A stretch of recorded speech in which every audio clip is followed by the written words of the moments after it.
انسان کی تاریخ میں طاقت کا نشہ ہمیشہ سے سب سے خطرناک رہا ہے، لیکن ایک شخص ایسا گزرا ہے جس کا تکبر آسمانوں کو چھونے لگا تھا۔ وہ دنیا کا پہلا بادشاہ تھا جس نے سر پر تاج سجایا۔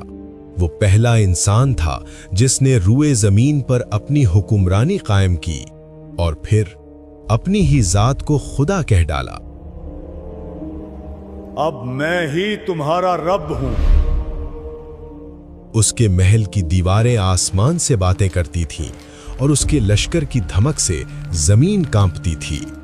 اس نے سوچا تھا کہ وہ موت کو شکست دے سکتا ہے۔ اس نے سوچا تھا کہ سورج اور چاند اس کے حکم کے پابند ہیں، لیکن اسے خبر نہیں تھی کہ اس کی اتنی بڑی سلطنت، اس کی اتنی بڑی خدائی اللہ کی مخلوقات میں سے سب سے حقیر اور کمزور جانور کے ہاتھوں تباہ ہونے والی ہے۔ یہ داستان ہے بابل کے بادشاہ نمرود کی۔ یہ حضرت نوح علیہ السلام کے طوفان کے کئی برسوں بعد کا زمانہ تھا۔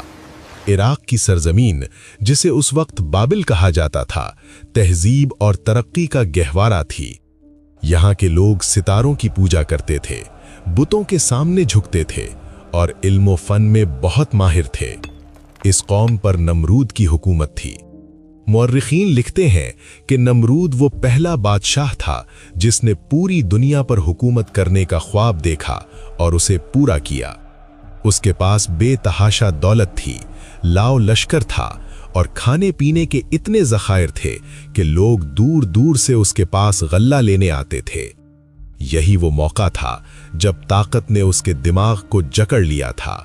شیطان نے اس کے دل میں وسوسہ ڈالا کہ تو صرف بادشاہ نہیں، تو ان لوگوں کا رب ہے، ان کا پالنے والا ہے۔ اور یوں زمین پر شرک اور ظلم کا ایک نیا باب شروع ہوا۔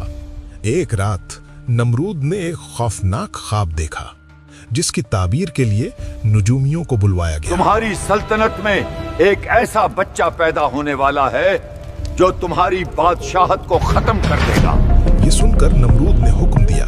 بابل کی گلیاں معصوم بچوں کے خون سے سرخ ہونے لگیں اور پھر اللہ نے ہدایت کا ایک چراغ روشن کیا۔ حضرت ابراہیم علیہ السلام، ان کی پیدائش شہر سے دور ایک غار میں ہوئی۔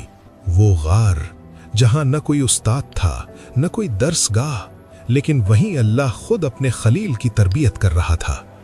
وقت گزرتا گیا، حضرت ابراہیم علیہ السلام جوان ہوئے۔ آپ نے دیکھا کہ آپ کی قوم، حتیٰ کہ آپ کے والد آزر بھی بت